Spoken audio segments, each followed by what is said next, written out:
ในบรรยากาศอันศักดิ์สิทธิ์ของวันที่14เมษายน2026ซึ่งก้งกับมือวันสังขารหลวงและเป็นมือที่ชาวพุทธสนิกชนทั่วแขวงอัตตปือต่างก็คอยถาเพื่อเขาห่วมพิธีอัญเชิญพระพุทธรูปลงมาประดิษฐานให้มวลชนได้ฮดสงโดยเฉพาะอยู่ที่วัดองค์แสนสุขารามบ้านสะแคะเมนเต็มไปด้วยแห่งศรัทธาอย่างหนาแน่น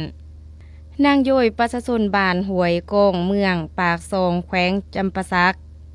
ได้กล่าวด้วยความตื่นเต้นบามื้อนี้วันที่14เมษายนเป็นมื้อที่ข่อยและครอบครัวตั้งใจมากราบไหว้พระโดยเฉพาะเพราะเป็นมื้อเอาพระองค์แสนลงมาให้พวกเฮา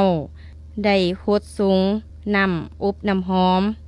ผู้ซึกปลื้มปิติหลายที่ได้เห็นเพิ่นอัญเชิญพระลงมาอย่างสง่างามเฮ็ดให้เฮารู้สึกเย็นกายเย็นใจและมีสิริมงคลต้อนรับปีใหม่ด้านนางคำสมาธิปัญญาประชาชนบ้านสามัคคีไซแขวงอัตตปือก็ได้แบ่งปันความรู้สึกในขณะที่ร่วมพิธีว่า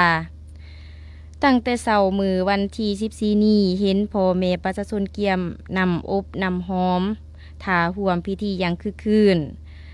การที่ได้เห็นพิธีอัญเชิญพระองค์แสนลงจากทาสิมาในมื้อนี้แม่นภาพที่ประทับใจหลายมันบ่แม่นเพียงแต่การฮดทรงนำแต่แม่นการรักษาหีดคองที่ปู่ย่าตายายพาเฮ็ดมาเฮ็ดให้พวกเฮาคนรุ่นหลังได้เห็นถึงความศักดิ์สิทธิ์และความสวยงามของวัฒนธรรมลาวเฮาข่อยซื้อว่านางคมาแต่บ้านได้เนาะำมาจากบ้านสามัคคีเมืองสามัคคีใส่แค่ปืนนี่แหละมาเพื่อทรงนำพระอันนั้นทรงพระองค์แสนที่ว่าศักดิ์สิทธิ์ที่ว่า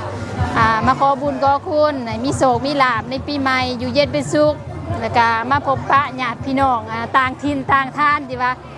มาทรงนำพระน้ำกันนี่แหละ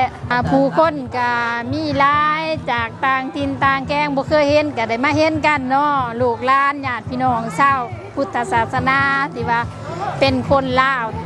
มาจากหลายแข้งหลายบาทปกติก็บ่เคยเห็นหน้ากันก็มาวัดสะแกะมื้อนี้ก็เห็นแบบหน้าบ่เคยเห็นก็ได้เห็นว่าก็มีความสุขเนาะ